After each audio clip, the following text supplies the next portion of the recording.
లో మద్యం shops run చేయడం జరిగింది. మనందరం కూడా చూడడం జరిగింది. జగనన్న ముఖ్యమంత్రి అయ్యాక 43,000 బెల్ షాప్స్ ని తొలగించడం జరిగింది.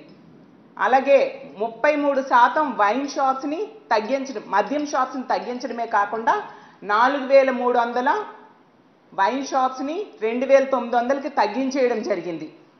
అలాగే చంద్రబాబు నాయుడు గారి టైంలో పెర్మిట్ షాప్స్ అని ఏర్పాటు చేసి ఇష్టం వచ్చినంత తాగించేవారు.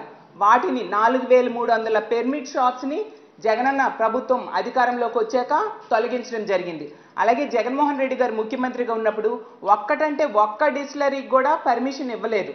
అలాగే మద్యంకి, అలాగే గంజాయి, డ్రగ్స్ ఇలాంటి నియంత్రణ కోసం ప్రత్యేకమైన వ్యవస్థనే ఏర్పాటు చేసి వాటిని ఉక్కుపాదంతో ఆ రోజు అణిచివేసిన పరిస్థితి మనం చూసాం.